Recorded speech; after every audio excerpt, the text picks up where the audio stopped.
amigos do canal Pare de Pensar Pobre, tudo legal? Tinha gravado no aeroporto, mas acabei apagando sem querer, então vou regravar aqui para vocês nessa manhã linda. Vamos falar sobre educação. Eu estava observando ontem um morador de rua e refletindo sobre o que nos faz feliz, né? Eu fiquei, inclusive, muito feliz que essa semana o Marco Silvestre da Band News falou sobre o Pare de Pensar Pobre, e está usando o termo Pare de Pensar Pobre, não da mesma forma, mas está usando no livro dele, é bem legal a gente ver a frase Pare de Pensar Pobre começar a tomar, né, como filosofia, começar a ganhar corpo com outros economistas, e o pessoal já entendeu um pouco essa filosofia, bem legal. Não é fácil, mas é bem legal. Então eu estava imaginando o que é que nos faz feliz, né? Você já fez essa pergunta? O que é que te faz feliz?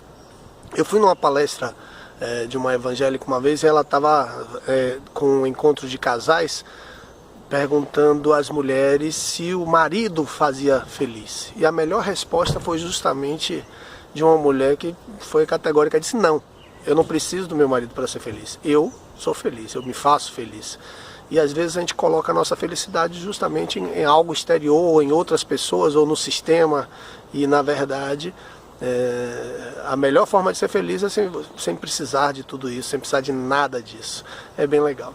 Isso me fez trazer para vocês, né, essa felicidade, um vídeo espetacular que eu assisti na palestra do professor Carlos Monteiro, muito bom, sobre educação, o sistema educacional. É um vídeo americano que tem o título de Peixes Não Sobem Árvores, muito legal, alguns de vocês devem conhecer, mas eu quero compartilhar com vocês e trazer essa reflexão não só sobre a nossa educação, mas sobre o olhar para outras pessoas, o olhar para o sistema de uma forma diferente, né? O questionar tudo, como a gente fala mesmo, e é muito interessante. Tá bom? Quero compartilhar esse vídeo com vocês, continuem compartilhando, estamos chegando a 3.000 inscritos, tem muita novidade aí para 2018, a gente continua na estrada, com o Pare de Pensar Pobre, cada vez mais forte. Vamos fazer as lives que o pessoal tem pedido às sextas, 5h30, sempre que eu conseguir, onde eu estiver. A gente bate um papo direto, reto sobre dinheiro, vamos conversar sobre alguns hábitos, bons hábitos, maus hábitos. E convido vocês para baixarem o e-book e não deixar de ter a sua filosofia também sobre o Pare de Pensar Pobre no paredepensarpobre.com.br. Legal? Vamos juntos, assista o vídeo e comente, tá? Tchau, tchau.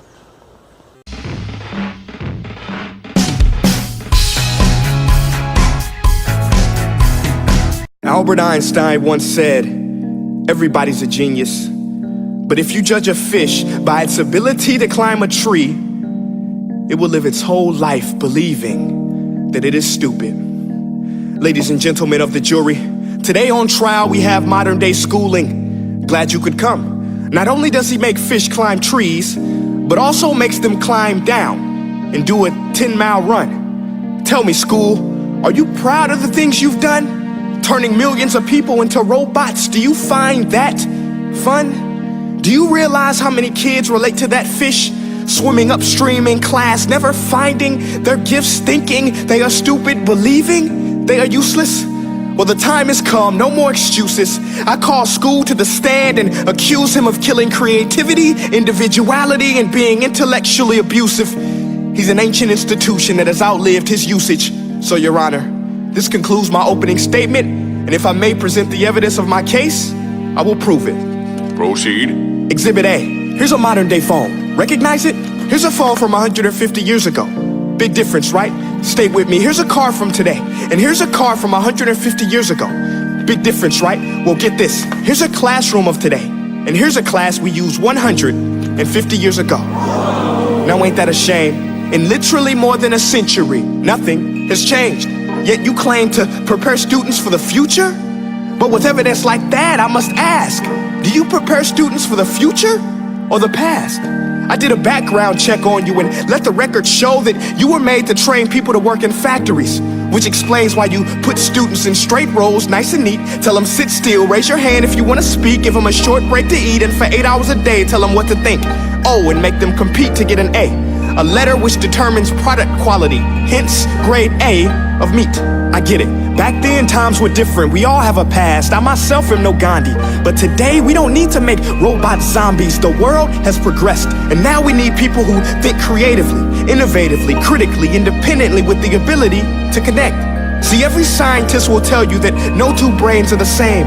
And every parent with 2 or more children will confirm that claim. So please explain why you treat students like cookie cutter frames or snapback hats, giving them this one-size-fits-all crap. Watch your language. Sorry, Your Honor, but if a doctor prescribed the exact same medicine to all of his patients, the results will be tragic. So many people would get sick, yet when it comes to school, this is exactly what happens. This educational malpractice, where one teacher stands in front of 20 kids, each one having different strengths, different needs, different gifts, different dreams, and you teach the same thing the same way? That's horrific. Ladies and gentlemen, the defendant should not be acquitted. This may be one of the worst criminal offenses ever to be committed. And let's mention the way you treat your employees. Objection. Overruled. I want to hear this. It's a shame. I mean, teachers have the most important job on the planet, yet they're underpaid? No wonder so many students are short-changed. Let's be honest, teachers should earn just as much as doctors, because a doctor can do heart surgery and save the life of a kid, but a great teacher can reach the heart of that kid and allow him to truly live. See, teachers are heroes that often get blamed, but they're not the problem. They work in a system without many options or rights. Curriculums are created by policymakers, most of which have never taught a day in their life. Just obsessed with standardized tests. They think bubbling in a multiple choice question will determine success. That's outlandish. In fact, these tests are too crude to be used and should be abandoned, but don't take my word for it.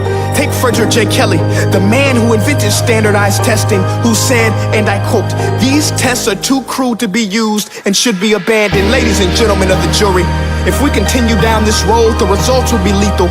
I don't have much faith in school, but I do have faith in people. And if we can customize healthcare, cars, and Facebook pages, then it is our duty to do the same for education, to upgrade it, change it, do away with school spirit, because that's useless.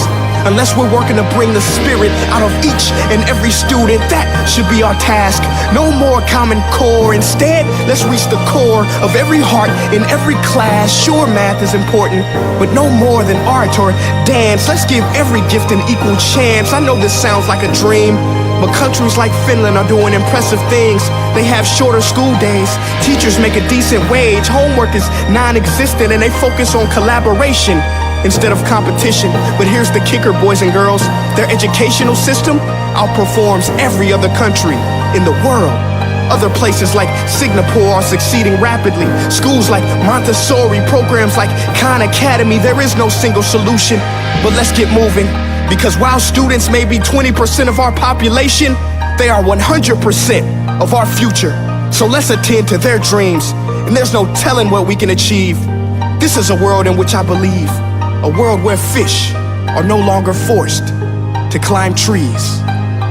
I'll rest my case.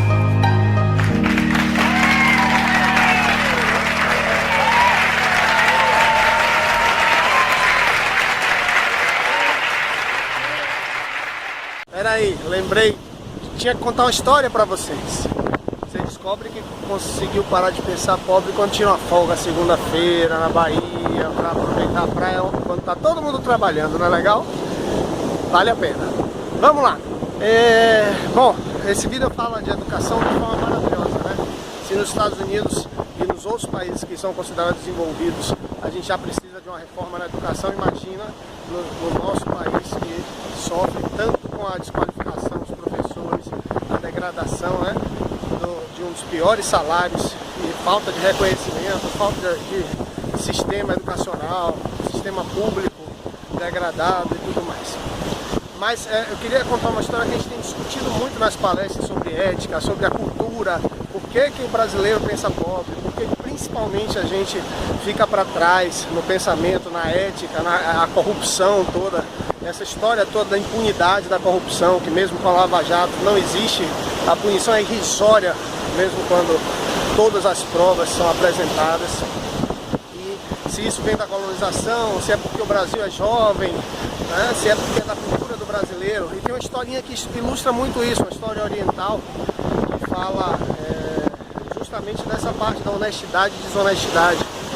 Dizem que A historinha é assim, tem uma pessoa que chamou um chaveiro porque tinha prendido a chave na porta, ou quebrado a chave na porta. O chaveiro em segundos abriu a porta. Aí a pessoa ficou intrigada olhando e disse, poxa, se é tão fácil abrir uma porta, né? Para que a gente precisa de fechadura? Aí o chaveiro sábio respondeu para ela o seguinte, a gente precisa de fechadura porque 10% das pessoas são honestas. Vem com a família curtir. E um buraco na Dá alô porta. pro canal Pare de Pensar Pobre. Oi. Dá alô, canal Pare de Pensar Pobre. Não. Vai curtir. Já vou também. 10% das pessoas são honestas, 10% das pessoas são desonestas e 80% estão esperando uma oportunidade. Por isso que a gente precisa de fechaduras, para justamente impedir que essas pessoas aproveitem a oportunidade. Não só em educação, na vida financeira, mas principalmente na nossa vida ética. É tão difícil, é uma luta mudar esse hábito, mas cada um de nós tem que mudar. Deixar de furar fila, deixar de dar uma roubadinha no trânsito, deixar de fazer o que é errado, deixar de dar contramão. Outro vídeo eu mostrei quantas pessoas fazem tudo isso. A foto de capa que eu vou colocar nesse vídeo ilustra o trânsito de Salvador, que é um dos piores do Brasil. Porque cada um só pensa em si, cada um acha que pode fazer qualquer coisa, não existe sinalização horizontal, está apagada na cidade inteira, a cidade está abandonada, a gente está com a cidade maquiada para turista e o resto tudo degradado, sem hotel, sem centro de convenções, sem orla.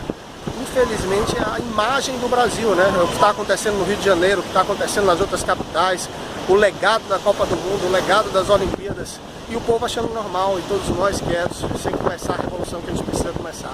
Não nas ruas somente, mas em cada um de nós, mudando a atitude e parando de pensar pobre. É isso que nem mesmo o Marco Silvestre entendeu, ele usa o termo Pare de Pensar Pobre de forma diferente, não é só na forma financeira, é realmente a mudança de hábito que o Brasil precisa. E ou a gente muda o Brasil ou a gente muda do Brasil.